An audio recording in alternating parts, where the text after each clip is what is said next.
Благодарам. Почитувана колешка, јас само на 3 точки во врска со вашиот договор се јавив за да ви реплицирам. Првиот дел околу стручниот бекграунд, вие кажувате дека нема да зборуваме околу стручниот бекграунд, односно го признавате стручниот бекграунд на професор доктор, академскиот бекграунд на професор доктор Трајко Славевски. Па ако не зборуваме ние за академскиот бекграунд или стручниот бекграунд, зашто ќе зборуваме? Па нели е најбитна институција Народна банка? Да, јас се слагам со вас. И ако таму не ставиме стручен човек, зашто треба сега да зборуваме? Кои други квалификации и квалитети? Ајде, вие сте правник, отворете во законот кои други квалификации и квалитети се бараат освен тоа.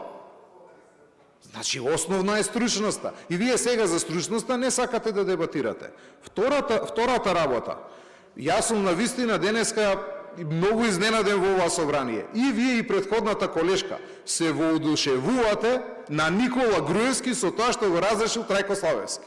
И викате, Никола Груевски го разреши, што правите вие сега? Под кога тоа ви стана репер Никола Груевски со неговите одлуки? Тоа е многу интересно, Никола Груевски, што ви станал идол. Гледам ја на каде фаќате страна вие веќе. Јасно е. Да ве подсетам, кога го разрешуваа тогаш господинот Трајко Славевски, па вие ликувавте од СДС, вие го славевте неговиот говор од ова собрание, викавте браво, вака, еве го стручниот човек. Од кога тоа сега почнавте, се свртел филмот сега, значи почнавте други тези да градите. Третата работа околу град Скопје.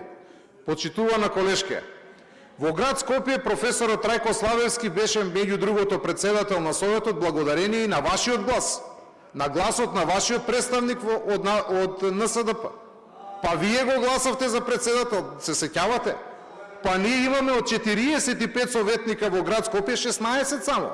Како со 16 советники имаме председател? Па вие го гласавте. Ние немавме проблем со вас никаков таму.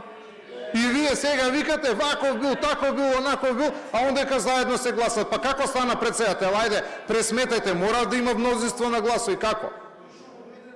И ве молам, па значи мене стварно не ме е јасно кои ви се тезите. Дајте малку информирајте се.